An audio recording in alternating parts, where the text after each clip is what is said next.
Welcome everybody to the this may just be the case. Do we? Welcome everybody to the Where the Heck Are All the Panelists edition of Legaltech Week. This is Bob Ambrogi, and let's see, I'm getting little messages here. Everything with technical difficulties this week. Anyway, this is Bob Ambrogi. I am the host of this thing and the host of another podcast called Law Next, and write a blog called Law Sites. And we have before you this broad array of panelists, as you see here. And before I get to introducing all of them, let me say that we have had a steady drop off of our regular panelists today as the day has gone. We had a full panel when the day started today, and email after email has had people have to drop off for quote unquote emergency reasons, so meaning they probably got something better to do on a Friday afternoon. But we're gonna plug along, but I am gonna put out an invitation to people out there in the viewing audience. If you want to get on video and chat a little bit, raise your hand, or if you want to just get on audio and chat a little bit, if you have something you'd like to talk about or comment on, please go ahead and raise your hand, and I'll keep an eye out for that. Otherwise, let me get around to introducing all the panelists, starting with our only panelist. Yeah.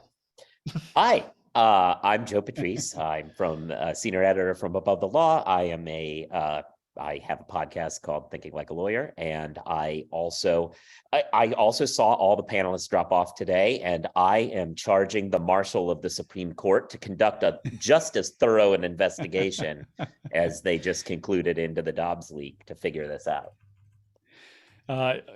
Great! I can't wait to get the results of that. I mean, actually, that's not a bad place to start. You were just telling me before we started that you kind of finally dove into that report, all 30 pages of it, or whatever. It's not all that extensive of a report, right? But no, it's not. I mean, the big winner this week is Earl Warren, because the Warren report looks like it's the most unimpeachable thing ever, right? So the report is out. It was an interesting, took me back to my days of practice. I was a general litigator at first, but ultimately I was practicing mostly in white collar, which meant a lot of internal investigations and reading internal investigation reports that other folks had put together. And, with that experience, I come into it with something of a skeptical eye of what an internal investigation looks like. And, it's just riddled with the sort of red flags that you see in that practice, very hyper-specific language in places where general language would do, vague terminology where, something very obvious would do. And it came across that basically what they did was identify that they only wanted to talk to the least likely people who could have done the leaking. And then they concluded those people didn't do it. But they did this all with language that made it seem like they talked to everybody, but the more you dug into it, the more obvious it was that they did not, and didn't talk, in fact, to the most obvious people who could have been the vector. So with all that said, one thing they did do, though, Supreme Court justices, the people who had motive to do it. E.g. in this case, or I.e. actually, I think they could both fit.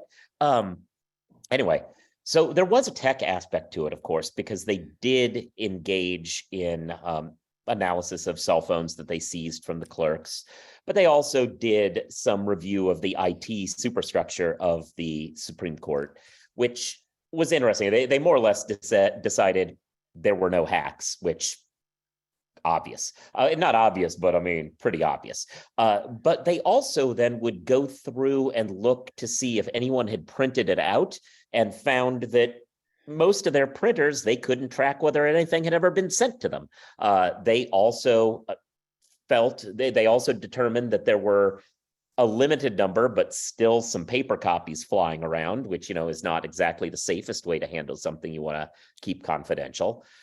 They found out that there were some people who had had sent things to printers that may not be local, and they had no way of tracking that. It really seemed like for an organization that wants to think that these things are super confidential, for better or worse, they seem to have very little handle on who could actually get at things if they wanted them. It's also pretty amazing that there are, what would you say, 85 or something people who had Yeah. access to this thing while it's floating around. I mean, how many Yeah. people even work at the Supreme Court? I have no idea. I'm sure it's a lot bigger than that, but that seems like a lot of people to have So it access to a seems as though, draft opinion. yeah, they said they talked to 120, I think, employees total, and then determined that only 82 of them could have had access.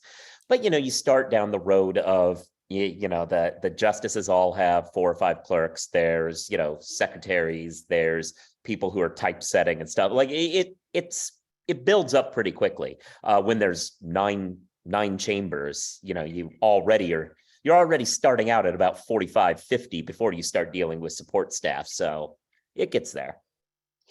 So for anybody who's just joining, almost our entire panel has bailed on us today at the last minute for various emergencies, so-called, who knows really, that have come up their way, although at least one of them is legitimately sick, and I'm sorry about that. So we are inviting those of you out there in the audience, if you want to join into the conversation, go ahead and raise your hand and we'll let you talk. Or if you even want to go on video, we can promote you to a panelist. And I see we have a hand raised. I don't know if that's a mistake or not, but we'll try it. Pam. Oh, is that Pam or is that Josh?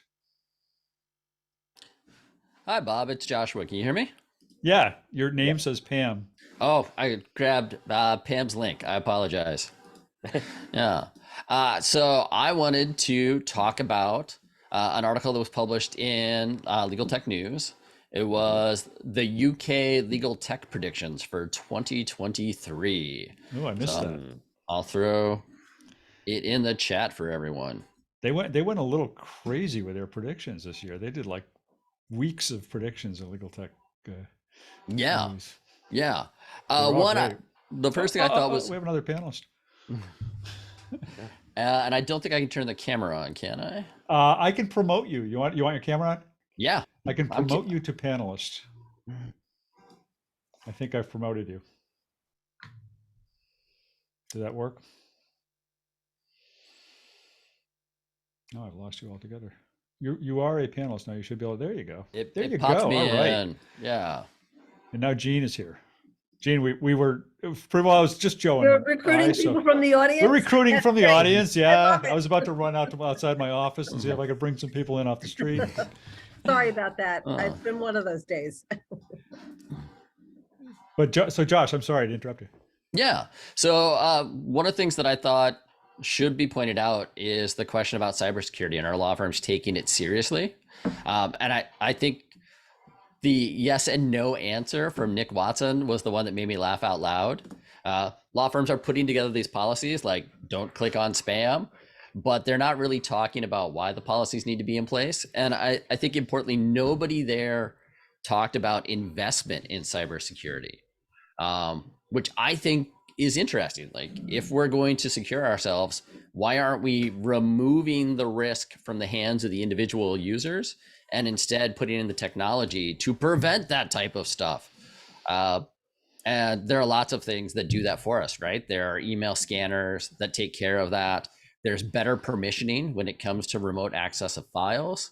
And I just don't see this being talked about at all in most law firms, how to implement cybersecurity at the technology level rather than asking lawyers not to F it up. I don't know. I'm sorry, I'm late, but that doesn't reflect my experience. I mean, I've been at several law firms, and maybe it depends on the size of the firm, where there were spam filters and spam blockers and things go through. In fact, every firm I've worked at also does this sort of Pavlovian thing where they periodically send out emails to see who they can catch screwing up. But, I mean, I think there is, I don't know any large law firm that doesn't have a chief cybersecurity officer, and there is technology behind it.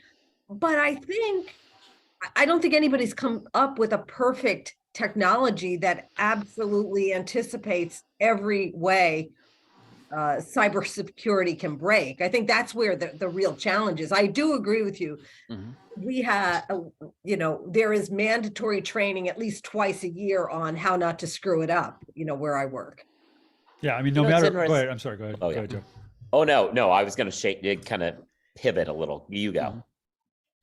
Well, I was just going to say, I mean, I remember talking to Alvin Tedjabulia at Net Documents a couple years ago about everything Net Documents is trying to do to enforce cybersecurity and security, but his point is just that end user is always going to be the weak link, and it's just so hard no matter what you do to prevent the vulnerability of the stupid end user or the gullible end user. And but you're right, Josh. I think that more can be invested in technology to monitor even at that level than maybe what Gene say about maybe larger firms is true, but I think smaller and mid-sized firms are certainly not thinking about that.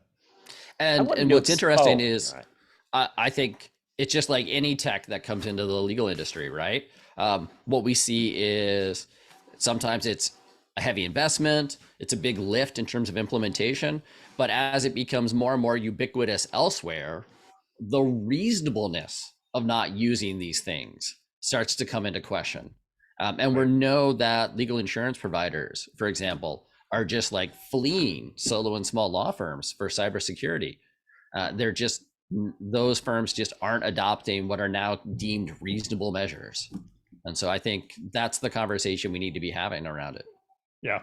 What I was going to pivot it to a little bit is just because it's top of mind, because I wrote it earlier today. It's not just cybersecurity; it's a lot of the tech that we have out there that could be handled at a higher level than individual people pushing buttons. Which is, we talked on this show back in the day when it first broke, the story of the associate who billed 277 hours to a document review where he only ever looked at 20 documents, and it took Denton's 3 months to figure this out. And that person had their license suspended this week. So I wrote a follow-up to it. But what got me about it was, and how I shifted this story into a tech story was, we have ways in which the technology can tell you, hey, wait a minute, nobody's opened this thing yet. We have ways in which we can have project management give you ticklers about like, hey, I sent them off to look at 420 documents 3 months ago. What happened to that? That should have been done in 2 days. We have billing software that should have caught that, oh my God, we haven't sent out a bill yet. Why not? And why is this guy billed all this? There are ways in which you can do all of this without a human being involved. And Denton's is, one of the big firms. I mean, I could see a small firm not knowing that these exist, but I assume that they have all this technology, but that's where the weak link comes in. People not letting the technology do the check, thinking they have to do it. Yeah, that all makes sense. And my offer is still open. If there are people out there who want to just get on audio to chat a little bit, or even join us here on video, you're welcome to do that. Just raise your hand and I can let you in. But I mean, I wonder if in some ways this segues, not a brilliant segue, but Joe, one of the stories you highlighted this week was not your story, but one of Stephanie's stories, who's not here to talk about it. But there is some tie-in between what we're talking about here in terms of spending on cybersecurity and what that story was about. You want to talk about that? Absolutely. I think technically it's Cassandra's story, but obviously a Legaltech news story, which, Everlaw brought in a new CFO, and Cassandra had this interview with him about, his thoughts on the industry, and, all well, and, not really interested. I didn't really find the back and forth about that as interesting as he focused on, with economic downturns and stuff like that, this is where people can start, firms are going to have to start focusing on the critical legal tech as opposed to the discretionary legal tech. And it got me thinking, what discretionary legal tech? I mean, I get it can be discretionary if you don't want to arm you have some small practice group and you don't want to spend on them because they aren't generating much. But within a field of practice, which you assume they all are, it's not like there's people making legal tech that's kind of frivolous. There's not like we're not gonna buy Dastardly this month, the service that puts twirling mustaches on all the video deposition clips. That filter is just too much for us. Nobody's doing that. Like the technology that's being made, because legal tech is serious people, the tech is all about making the workflow work. There's not like these one-off frivolous things. And so I understood why he was saying it, but there wasn't really, it was right at the end of the article, and all I could think was, I don't know what's discretionary anymore. Right. I'm getting pinged here. Anyway, yeah. I mean, I think the enterprise-wide products are less discretionary, but certainly there are niche products out there, like visualization tools and sort of complex workflow tools dealing with one specific kind of workflow. And I think, it would be nice to have all of it. And then the other problem is redundancy, because there are products where 75% of it is redundant, but 25% is unique. And then you have to figure out, do I buy it for the 25% that's unique? I mean, that's always been a challenge, That's been a challenge in legal research for a while, right? Yeah, I was going to raise the exact same thing, right? The WordPerfect word split that some old partners keep handling on, right? SharePoint, while we also have cloud services, there's a ton of duplication in a lot of law firms. Yeah. Or Westlaw versus LexisNexis versus Bloomberg Law versus Fastcase versus Casetext. Yeah. Yep. Mm-hmm. Not a problem Clio has, just no competitors out there. Well, that's not entirely true. And there are people who do features better, right? We're secure enough to admit that there are some places where some people just really prefer a certain type of interface or workflow, right? And that's what's better for them. And so they'll cobble these things together. And you're right, Joe. I think there is going to be some belt tightening, and it'll be interesting to see who moves through that. Yeah. And then the other problem with partnerships is partnerships. Every partner is an owner, and they are the people who can drive the one-off and sort of prevent firms from pivoting into a completely new, efficient workflow.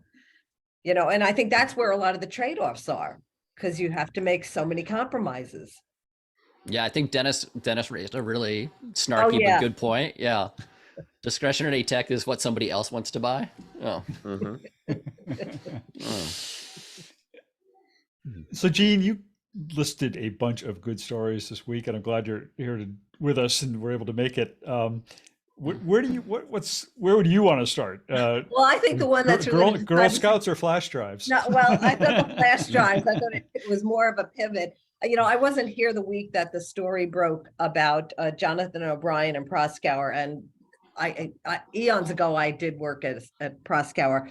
I'm sure there's nobody there that I knew, but I mean, I was really upset when flash drives were banned from law firms, and I was furious about it. And it happened so long ago, I couldn't believe that it was even possible for even I think he was essentially the executive director to direct, and it was in two different departments. I understand it was an e-discovery person and an accounting person, both overrode the firm policies to put things on flash drives for him.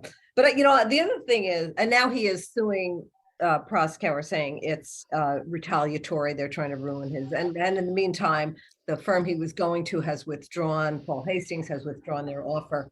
But the other interesting pivot I thought this could be is there could be an entire session, a show on stupid ways people have used technology. Because people try and download all sorts of inappropriate things. I mean, I've sometimes heard, IT folks say they can always tell who's leaving the firm because they start to see these massive downloads of documents. And I even once I got a phone call from one of the major vendors that their computers had slowed because someone at my firm, an associate who was leaving, was trying to download an entire state code. So, I don't think that would happen today, but I mean, people still behave. I mean, I don't think any vendor has a server that could be slowed by one person, but it is incredible how lawyers sometimes do, and I guess administrators as well, do incredibly foolish things inside of law firms. Yeah, but this guy was just loading that all down for a 2-week vacation, right? That's his. Yeah, that's he his was story. going to go on vacation, but they bought it. I mean, they there wasn't a control in place, even though the entire firm worked out under the rule that there were no flash drives. He was able to overcome that in 2 different departments. Yeah. We got another hand raise. So I can just tell kind of generic stories where we see that all the time at Clio, actually. Yeah. Where somebody will ask, like, this employee left. I suspect they took things. What logs can we pull up? And so we have to judge and weigh the service on that. And one of our official policies is don't get in the middle. So yeah, we are not your ODR when it comes to your electronic files. And it's something you have to learn as a legal tech vendor. It's very interesting. Yeah. And obviously this was somebody who was working in kind of the business side of the firm. It raises some interesting wrinkles because obviously I deal with some recruiting stuff as part of my other hat too. And as an attorney, firms that you're thinking of moving to are going to want to see writing samples, obviously anonymized with client information taken out of it, but that's a thing you're going to have to be able to download at some point, or else you're not going to be able to go. Yeah. But we've got another audience participant here. I'm going to let Buzz Brueggemann in to talk. Buzz, how you doing?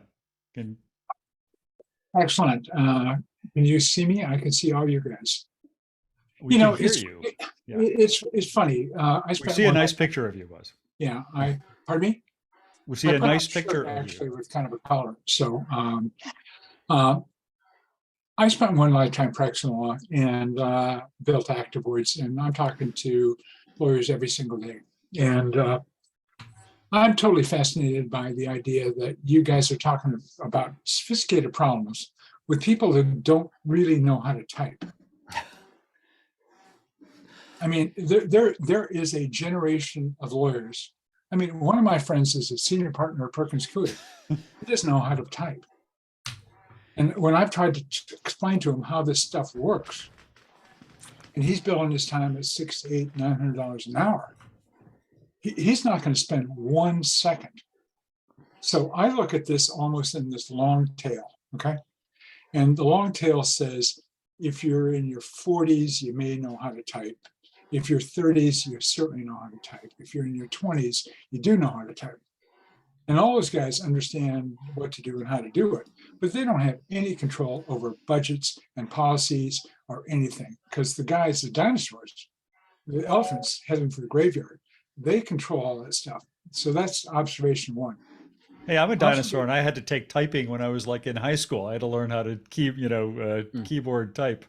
Well, I took typing typewriters, but that's where the girls were. They weren't in So anyway, but the second observation that I would make is that the guys doing plaintiff's work and trial work, they're the ones that invest in technology. It's not the AmLaw 2 to 500 firms. I mean, they may be the AmLaw 200 and above. Different technology. I'm not sure I'd agree with you. They're not investing in technology. But well, I would beg to differ. I think they invest in lots of technology, and they're much more nimble, and they're quicker to respond, and they make decisions faster because they eat what they kill. Yeah. I mean, the people who are billing the billable hour model I mean, I saw a firm that does municipal finance work, and all of a sudden they got forced to do it on a flat fee basis, away from the billable hour to flat fees. And once they went to a flat fee model, it was like a born again conversion experience where everything changed overnight. So, when we look at this sort of, not from a one size fits all perspective, but we say, well, why aren't they dealing with cybersecurity? They don't even know how to, you're asking people to deal with cybersecurity that don't know how to type. And when they're talking to people who are doing the cybersecurity work, they don't have a framework or a language set that would cause them to think about this stuff. And I watch these conversations float by and I go, we need a reset, and maybe the Proskauer thing, which is fascinating to me.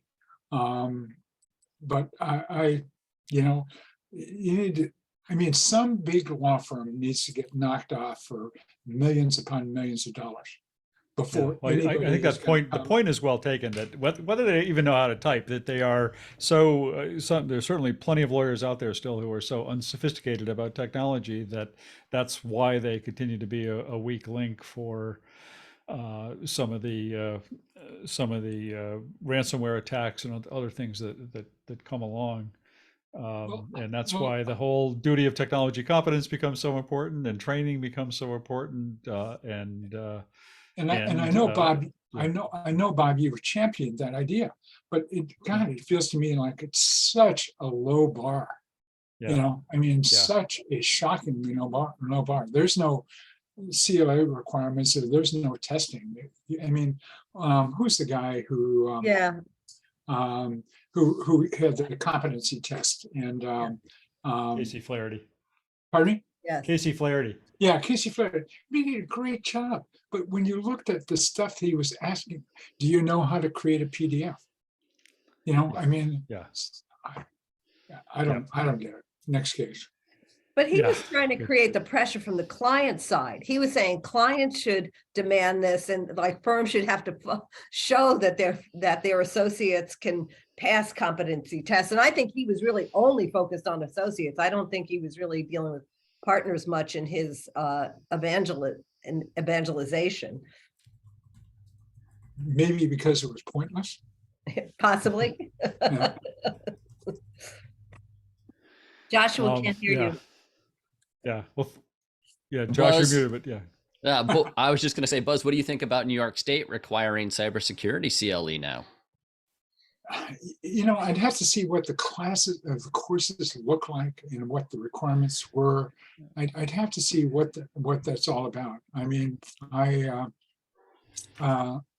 It just feels like it's something that's going to take so long to ripple through the practice. But again, when somebody gets really dinged, there's a moment where everybody wakes up and pays attention, and that has a half-life of maybe 3 days, 5 days, 10 days, whatever. But I kind of marvel, and what the single hardest thing that if those of us trying to sell legal technology have to experience is getting people to modify their behavior 1 degree. Mm-hmm. Yep. This tiny little course correction of 1 degree to get them to change a tiny bit. And I swear to God, it's like this ocean-going tanker, and we're these tiny little tugs, and we're trying to get them pointed 1 degree over. Now, ultimately, it has a real impact, but man, harder than it should be. Yeah. 100x harder than it should be. Thanks for adding. Go ahead. I was just going to say, not to knock the idea of bar testing for competency, but if it's broad enough that everybody can pass it, is it useful at all? Because maybe the only thing you need to teach people is hire an expert to set up your systems and teach you how to use it. Because how much could the average lawyer, because there are people who spend, who get, master's degrees, PhDs in cybersecurity, and I'm not sure, I don't know. I wonder what could be taught in a bar level class about cybersecurity other than hire an expert. Right. Yeah, but I think actually that's important. I mean, I think that's kind of goes to the duty of tech competence too. I think part of the reason that any kind of education around that is important is so that you know it when you see it, when you know that there's an issue that you do need to hire an expert for, or you do need to bring somebody in on. And, I mean, to go back to Buzz's original point about lawyers not knowing how to type, if you don't know how to type, then you may not understand that there's an issue at all there. And the training is obviously just scratching the surface in terms of the knowledge you would need, but it's maybe enough to get you to say, okay, maybe there's an issue here. Maybe there's something I should be thinking about. And who Well, and knows? what's interesting, we've discussed this before, Bob, is that very rarely do we see like a professional grievance filed about a lawyer's tech competency. Right. Right. It's about the impact on the case that tech might have like avoided or resolved, but they never say my lawyer used Windows XP, and that's clearly tech incompetency. Yeah. Oh. All right. Well, Buzz, I'm going to demote you back to an audience member and encourage other. Thanks for that comment, and thanks for chatting with us. And We'll always have Paris about, okay. Well, were we in Paris together? I don't remember that. But okay. See ya. It might have been. It could have been. We did have Jesse We did have Jesse Jackson together. And Buzz and I can tell that story some other time. It had to do with ABA Tech Show and out to dinner, and sure enough, Jesse Jackson sat down at the table next to us, and Buzz immediately tried to sell him Active Words. I don't think he Okay. bought it. I don't think maybe he did. I don't know, but he probably would have been president had he bought Active Words. I was thinking, I actually had a moment the other day, like just yesterday, in fact, where I was thinking about that. The first vote I ever cast in my life for Jesse Jackson in '84. I was in second grade, and they had like everyone vote in the room, and I, knowing nothing about it, was like, I mean, it seems like he's talking about how people should all treat people better, so I'll vote for him. Yeah, good. Well, Josh, I assume you want to hang out. You're on cam. You want to hang around for a bit, or you're a returning panelist here. But again, anybody in the audience who wants to make a comment, go ahead and let us know. But What's next? So Joe. Yes. Okay. Yeah. Well, I don't know. So let's see. We talked a little bit about. Maybe I should just for a moment at least give a nod to what was probably the actual legal tech news of the week, which was the Exterro acquisition of Zapproved, which was, we don't know how much it was for, but a pretty notable deal in the e-discovery world. And, there are a couple of really interesting sort of twists to it. One is that the two companies started the same year in the same city. Both started in 2008 in Portland, Oregon. The CEOs and founders of the two companies were kind of friendly with each other over the years, and talk shop and talk business, and a different focus. I mean, Exterro was a much broader platform. It had kind of gotten into this whole world of governance, risk, and compliance, as well as e-discovery, and it's particularly forensics over the last few years. Whereas Zapproved was more focused on corporate legal, more on legal holds, a little bit on review. But it looks like a complementary relationship. And one of the other significant aspects of it is that it was a woman-founded and woman-run legal tech company. We've talked any number of times on this program about the dearth of women executives in legal tech and women founders in legal tech. Definitely been getting better over the last few years, and I feel like we made a lot of progress just over the last couple of years on that front. But still, here's a significant exit. Well, we don't know if it's significant. We assume it was significant for a woman legal tech founder. So that was kind of the legal tech industry, the inside industry news, I guess, of the week. I'm sure you all have a lot of comments on that. For me, it just looked like further consolidation in the e-discovery marketplace. Well, and that too, yeah. Right. Yeah. And so while I was happy for the parties involved. It seems to me to be the trend, right? That all of these e-discovery companies are rapidly consolidating. And the real question is going to be who comes out on top. A lot of consolidation, and at the same time, does it seem like there are fewer new launches in legal tech lately than there? I mean, for a while there was just such a surge of startups coming along. There are still startups coming along, but it just seems like it's gone to more of a slower flow of new startups coming along than we were seeing for a while. Does anybody feel that way, or am I just maybe not hearing as Gene, you're much? I don't muted. know. Yeah, I thought that a year ago, and I actually had wondered whether the pandemic had had an impact, at least on the area that I cover, legal research, which ties into analytics and workflow and other things. I definitely felt there had been a slowdown. And one vendor actually said to me that they wondered whether the existence of conferences created an energy and an acceleration to innovate because they had a place they needed to get to and show something off. And people hate showing up at conferences without something new to show off. So, Right. that was one thing I was feeling. I also think last year was fairly quiet. There were a couple of new things. Westlaw launched Precision. There were a couple of developments. Lexis did its fact and issue finder. Fast Case is always doing something. Case Text is always doing something, but there weren't that many major, and there are no new startups. I don't see that many startups, except we've managed to avoid the what so far. ChatGDP, Oh yeah. I do wonder. Oh yeah, that isn't going to become the thing that drives a lot of spin-off technologies, by the second half of this year. Are we going to see a lot of things dabbling in that space? yeah. Not to give a I've pitch. already seen a couple. Yeah.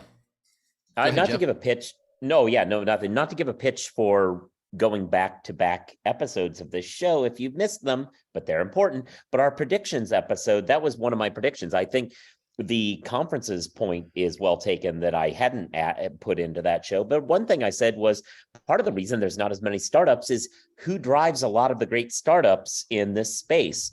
It's so many of them. I can point to great associates who were fourth or fifth years at a place and they left that place to do something else. The last few years, the big law marketplace was so hot, nobody was leaving. We're now going to start seeing the tech savvy, smart associate who has an idea be like, all right, let's go do something.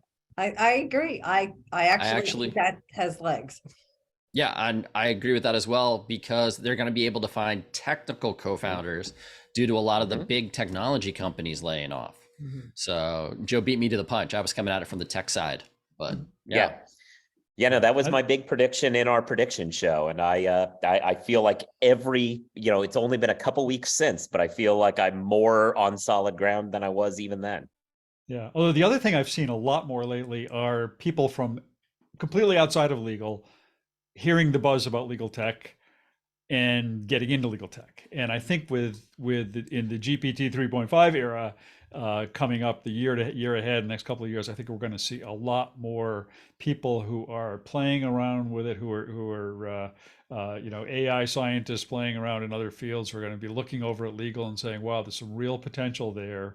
And we're going to think about products we can launch in that area. So I think we're also going to see startups coming from people who are completely foreign, and we're already seeing that, but people completely foreign to legal tech. All right, Joe, your turn. Okay. So what do you want to do next? I don't know. What do you want to do? What are you guys doing this weekend? Oh yeah. No, so I actually don't have to go anywhere this weekend. It's lovely. But no, so this is a story that both Gene and I have on Navy? our. You didn't even tell us how the Navy debate went. It went fine. I think we lost in octafinals to Georgia. Not like, so the Sweet 16 kind of around. We beat Navy a couple of times along the way, which is always sweet. But so Gene and I both have this story at different stages of development in our like planning memo. Gene, you wanted to talk a little bit about Memo the Girl being a very Scout. strong word for that. And Right, planning. sure. Planning You and were memo going to talk. both overstated. Yeah. Well, I actually didn't know that Radio City had anything to do with Madison Square Garden. I didn't know our stories were connected. Well, what's interesting about that, the more insane thing is that the woman who, and I think we talked about this a few weeks ago, but the woman who was kicked out of Radio City while she was escorting a Girl Scout troop to the Rockettes show is a lawyer, part of the Madison Square Garden's longstanding policy to not let lawyers who are averse to them go to Madison Square Garden, which we'll get into in a second. But she not only did you not necessarily know that Radio City was part of that, her firm isn't even involved in a case against either Madison Square Garden or Radio City. It's against a restaurant that Madison Square Garden has a minority interest in, as far as I can tell. So it's even more attenuated. That's the ridiculous thing. This rule that Madison Square Garden had, as dumb as it is, and I want to note that a judge has already gone on the record saying this is the stupidest thing I've ever heard of. The rule was theoretically that people could imagine a slip and fall. You don't want lawyers showing up and having ex parte conversations with potential witnesses. So therefore we should ban them from the venue. That argument, as attenuated as it may be, doesn't really apply to almost all of these exclusions. They're excluding people who are averse to them in shareholder actions. It's But real they're bad. doing it with facial recognition. That's the thing that was shocking to me. Yes. They And flagged that's her where we get to. That's when we get Yeah. to Big Brother. But you know what? If they're worried about slip and fall, shouldn't they just take the entire New York State bar and bar everybody from Madison Right. Square Garden? Where would they be if they banned all the lawyers? Yeah, I mean, they wouldn't have anybody in those lower seats. I'll say that. So they're using facial recognition technology, and at this point, it's been weirdly good. Not good in a moral sense, but they've been managing to catch people off of firm headshots because they're catching people who aren't even involved in the lawsuits against them, but are also on the firm website, which I don't know about anybody else, but my headshot on the firm website was a good 10 years old by the time I left the firm. So how it's able to figure that out is kind of impressive. I do think that eventually they're going to have because we've talked before about how facial recognition technology has a known racial discrimination bias issue. I am waiting for the moment when they kick somebody out who is not in fact involved because it's misidentified random person of color as a lawyer involved. But the thing that I wrote this week, which is not as much legal techy, but it's related to this story. So Randy Mastow from Gibson Dunn is representing them. And he said in court, when asked about this policy, he reached for the analogy that, when I was a prosecutor and we were going after the mob, the mob made sure that I couldn't get reservations at some Italian restaurants. So, and I'm like, when you're reaching for an analogy and your analogy for what your client does is, hey, the mafia does it too. Maybe don't use that analogy. Maybe it's not really helpful. Why? Yeah. Oh, yeah. I don't know. Like, it's a New York court. They're used to this. Yeah. Yeah, really. So, Joe, I think there are a couple points to be raised. And the first of which is the technology isn't just relying on one photo and one source, right? So they're taking these headshots and comparing them algorithmically against millions of other source pictures to build this profile of an appearance. right? Yeah. And then they look for that profile, not the headshot, but the profile derived from all of these. So it's a question of privacy policy violations across Right. multiple services. It's a question, again, right, of identity appropriation that we have to worry about. And before we even get into the I use this technology to punish my enemies kind of point of view. So there is a lot, legally speaking, behind should they be applying this technology in the way that they are based on the source data alone. If you look at Illinois, they have a biometric protection law, right? And we see these big tech companies repeatedly having to either cancel a technology or make huge payouts and settlements to Illinois residents because they let people tag other people on their service. And guess what? That's biometric identification. Yeah, I referenced that Illinois law the other day. I was on WGN talking about this issue, and I said, like, this doesn't even happen in Chicago. They have rules. The other wonderful thing that Randy said in that quote that you had in your story was, "Hey, Yeah. lawyers sometimes alienate people." Yeah. You think? Yeah.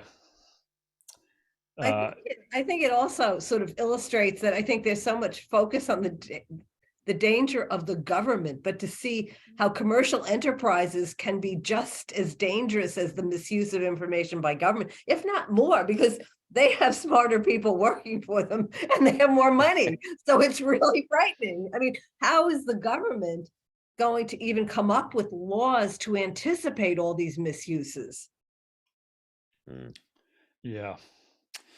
All right. We haven't talked about ChatGPT. Should we? Is there anything we should be talking about there? Or should we? We talked about devoting the show for the full year, but Can I quickly throw one thing in? David Latt earlier today on Twitter tweeted out that he had plugged into ChatGPT right about the Supreme Court in the style of Elie Mystal, and wow, it's good. Really, that's the first time I've actually been impressed by ChatGPT. Is But it in who his owns the newsletter, or is copyright? it? Who owns Yeah, the let me see if I can copyright? find it. Let me see if I can get it here. ChatGPT does. Yeah. Yeah, I would assume. So there are a couple interesting things coming out of ChatGPT in the last week. The week prior, there was the who does ChatGPT think is influential in legal tech, which we all had fun interacting with. Yeah. But our old friend John Flood, who's now in Australia, actually is putting out a ChatGPT detection tool for legal academics. Oh. And so can you identify if your students are using ChatGPT as a part of their homework? Interesting. Yeah, I saw that on social media. Let me see if I can find an article on it. Yeah. Well, but could there come a day when you'll get into trouble for not using ChatGPT for your homework? Well, and that's sort of the problem. Yeah.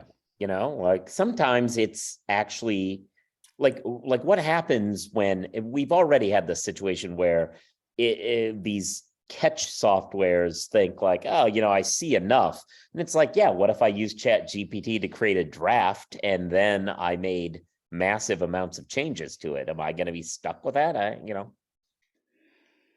Yeah. And wasn't there also sort of a reverse story this week where somebody saw something that was created by ChatGPT and recognized their own text in it, and there was some kind of a plagiarism lawsuit or something against I saw something from a musician where a musician was objecting to someone publishing music and songs in his style. So I think he's probably not the only one.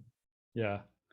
And there was also the story that the Washington Post ran this week on one of the tech magazines, I forget which one now, and the fact that it started producing news stories on its website using ChatGPT, but did not disclose the fact that it was doing that. It bylined the stories as something like our, finance staff or something like that. And somebody caught wind of this. Somebody got suspicious and started to realize that it was being generated by AI. And then as they started looking into the stories under those bylines, they started discovering error after error after error in those stories, forcing the publication to then start having to post correction after correction after correction. Which was interesting because they also claimed when they later said, yeah, in fact, this was ChatGPT, they claimed that their editors had copy edited and reviewed these stories before posting them. So hard to say whether this was a ChatGPT fail or a editorial fail, but either way, it was definitely a journalistic fail. But I more than I think 10 years ago, ALM told me they were experimenting with some kind of software to write brief stories. So they do it now, ALM Radar. Yeah. Is that what it's called? ALM Radar or something like that? But I mean, this was even Law.com Radar. before that. Yeah. So I mean, Yeah. I don't think the idea of writing brief synopses, I mean, because really that's mostly what the news sources I'm aware of are using it for. But I mean, when you're talking about writing a brief or a Supreme Court opinion, we get into different territory. Absolutely. Yeah. Anybody who files a brief or Supreme Court opinion using purely AI without at least editing it a little bit might be in trouble. But Bob, I did have one story, and it was this morning, the Google, there was a story that seemed to be a follow-up on the Red Alert story. It was in the New York Times today, and it talks about how Larry Page and Sergey Brin came back, and they have been interacting with the company actively for the past couple of months. And they talked about, apparently, I'm guessing that the reporter got a hold of a PowerPoint, and in the PowerPoint, or in the presentation, the Google talked about how their reluctance to compete with whatever it is, GPT chat, is that they were afraid of bias, and that when they compared their use of AI, there was more bias in the products that they were developing when compared to GPT. So that was my takeaway from the story today, but it sounds like, it continued, and I sort of was wondering whether this wasn't almost like a PR piece from Google saying, we're on it. We're really going to try and compete in this space. Yeah, that's interesting. I think we all forget that OpenAI is only one company out there that's working on this stuff, and they're getting the limelight right now, and good marketing. But there's going to be a lot of stuff coming out this year from other companies, and I already know that. I mean, well, from what I've heard, some of the other legal tech companies that are working on products in the space are working with the AI from other companies. So definitely going to heat up a lot of competition this year. Yeah, I know of one, and I'm under an NDA, so I can't say a word about it. Okay, just hold up fingers. Yeah. Is everybody under the same NDA? Probably. I kind of feel like they should just like brief us together, right? We keep talking about this, but it's always like, I'm telling you something in secret, but I'm also telling everybody else you know. Right. But we can't talk to each other. Welcome to the world. All right. Anything else? Anybody else want to raise their hand and say anything about what we've been talking about? Anybody else out there in the audience? Here's your last chance to speak, or forever till next week, hold your peace. I wanted to hear Joe go on about the Supreme Court non-investigation. Yeah. We'll sit back and listen to that for a while. Yeah, no, it was a thing. Actually, I believe the story, which was not up earlier, I think it may be now. Here we go. Everything you need to know about the Supreme Court leak, but the justices were afraid to ask, is the title. It is right here. Yeah, no, it's a hell of a thing, Yeah, it dominated my whole day, so I'm glad I'm finally done with having to deal with this. But it was interesting that what you have and now I'm not necessarily talking tech in these last couple of minutes, but what you have is this situation where there's tech elements and also IT, investigatory scope elements, and they brought in Michael Chertoff to like vet the system, and then his report, which is only a page long, is like, oh, I think the marshal did everything that they could in a thorough manner within their legal parameters or something like that. And I'm like, well, see, that's very interesting qualifying language, especially in a world in which they seem to have cut out a bunch of people. And he is, like, you see these things all the time in internal investigations, and it's always so ridiculous. Anyway, but they did have this IT thing. We talked about this at the beginning of the show, but they seem to have no handle on whether or not people print things out in their system, which, seems like that's important if you're trying to keep a secret. Yeah, good to know. All right. Well, we made it through the hour. We thought you would have to listen to just Joe and I ramble on for 60 minutes, but I mean, what would be wrong with that, huh, Well, everybody? But still, only the glad we me got part of it. Thanks to Gene for showing up. I know you had some other issues to deal with today, and thanks to Josh for stepping in, and Buzz, thanks for your voiceover commentary. Really appreciate that as well. So everybody have a great weekend. Thanks a lot. See you next Thanks, week. everyone. Thank you, everyone. Bye all. Thanks, Bob. Yeah. Nah,